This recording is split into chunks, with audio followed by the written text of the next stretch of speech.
Good morning, guys. Yeah. So, this is another day for our adventure. So, kasama ko yung aking family, aking sis at kapatid niya, tsaka yung kaibigan niya, tulog. Yung aking pangos number 1, tinago ang kanyang pagmumukha. So, umalis kami kanina mga alas 5 na. So, plano sana namin mga 4 AM. Kaso inabot na kami na umaga. Yeah, liwanag. Liwanag sa dilim. Alright, going kami sa Sorsogon. Yeah, and shout out kay Ate Ani dahil may nagamit kaming sasakyan. Nice. Nagpas pa lang kami ng Matacon and not sure kung ilang oras kami aabutin sa biyahe. Pero sa tingin ko, mga 2.5 or 3 oras. So samahan nyo kami mga idol sa aming adventure ngayong araw na to, Saturday. So mamaya na lang, kita kits. Alright, so dito bumabiyahe na kami mga idol papunta dun sa Paguriran Beach Resort. Dun po yung makikita sa Sorsogon. And eto, ang ganda ng view na dinadaanan namin. Alright, so nandito na kami sa Paguriran Beach Resort. Dito yan sa Sorsogon. Right? So baba na kami. Grabe. Haba ng biyahe namin. So yung kasama ko naghahanap na ng cottage. And then yung tama lang kasi mamaya alas din kami mga around 1 o'clock. So maganda tong lugar dito sa beach na to. And tingnan natin. Medyo malayo nga lang din. At inabot kami ng almost 3 hours. Kaya mas magandang umalis madilim pa o madaling araw. Kasi kami medyo tinanghali. Dahil nakalis kami mga 5 o'clock na ng umaga. Okay. So dito mga idol, makikita nyo na bago kayo makarating sa may cottage, madaraanan tong bilihan ng mga souvenir. Yes, at saka pang display din sa bahay. So mura lang yan mga idol. Magkano naman to? 150. Wow! Okay. Adi, 50 ano? So dito mga idol, gusto mong maligo. Yes, pupunta ka pa dyan sa sa lagoon na yan mga idol kung gusto mong magbabad. Kasi sa gitna na yan merong tubig. Yes, pero hindi naman kalaliman, tamang paliguan lang. Kasi sa mga oras na to low tide pa rin.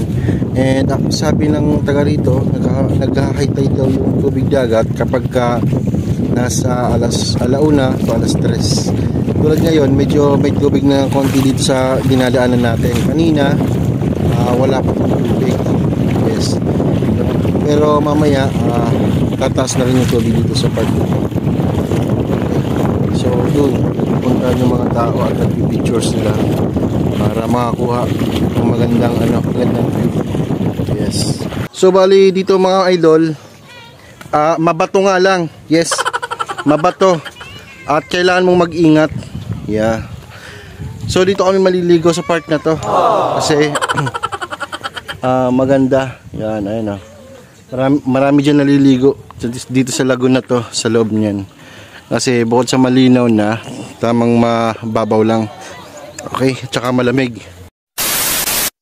Dito, bali, bago kami maligo sa baba ng lagoon, umakyat muna kami dito sa taas ng mga kababatuhan para makapagpa-picture. So dito mga idol, tamang-tama ito sa mga bata tulad nitong pungos ng Berton. Talagang nag-i-enjoy siya na ma-feel niya yung tubig at nagtatampisaw dito sa parting ito. Napakababaw lang at napakalinaw mga idol. Yun nga lang at malakas ang hangin at malamig. Kaya dito mag-enjoy mga kids.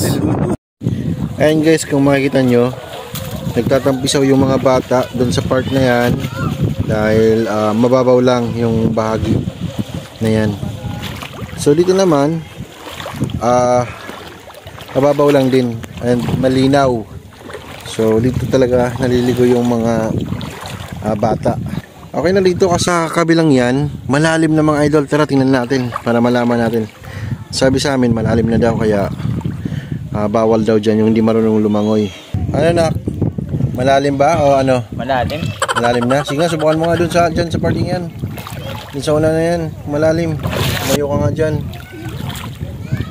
Dali. Ano, malalim? Malalim. Alam mo Tara tayo sa labas, tingnan natin.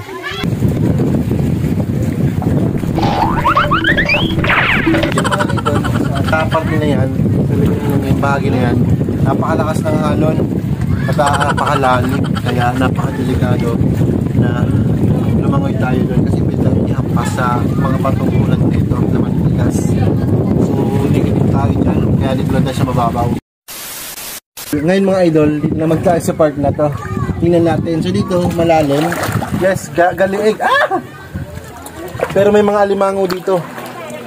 Tingnan natin. So dito makikita mo, maraming alimango sumisiksik sa mga butas-butas na yan. Kasi ito yung mga alimango mga idol, oh. Yan ito.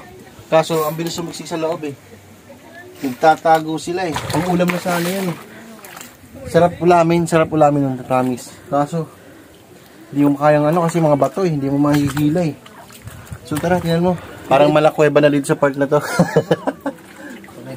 Siguro di ka pa may nagiyan. Tumatalon kita san papa.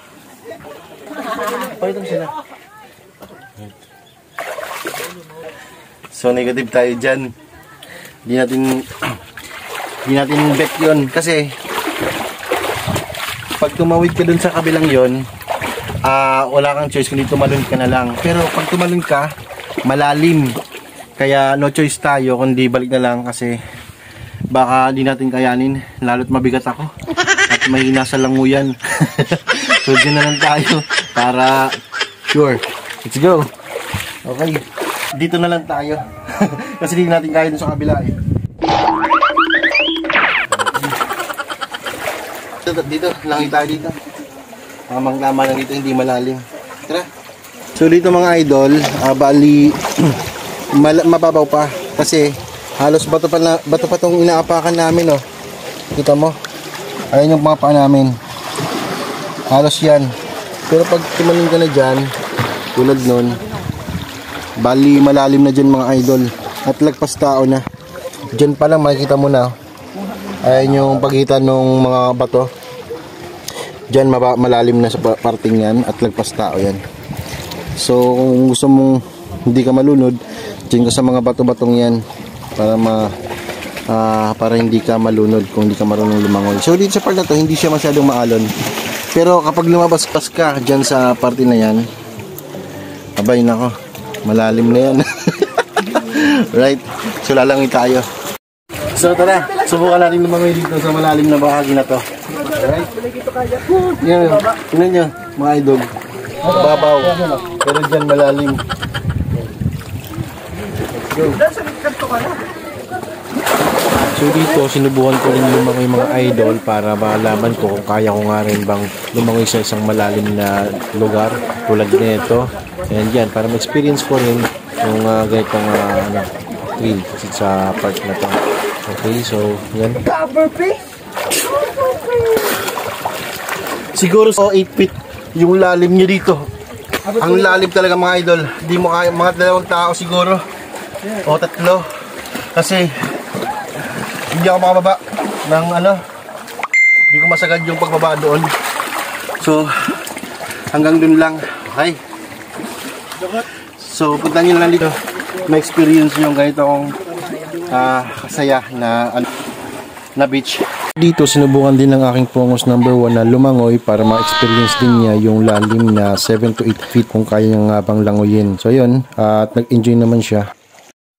Sa pagkakataong ito, ako naman yung sumubok para ma-experience ko rin yung ganito kalinaw at kalamig na tubig dagat at kung kaya ko nga bang langoyin yung around 7 to 8 feet or 6 to 7 feet. Ang lalim dito. So bali mga idol, magmula dun sa parting yun hanggang rito, malalim na. Yes, lagpas tao na. Pero pag umabanti tayo ng konti, yun, hanggang leeg lang. At saka abot mo na, paapakan mo na yung mga bato-bato.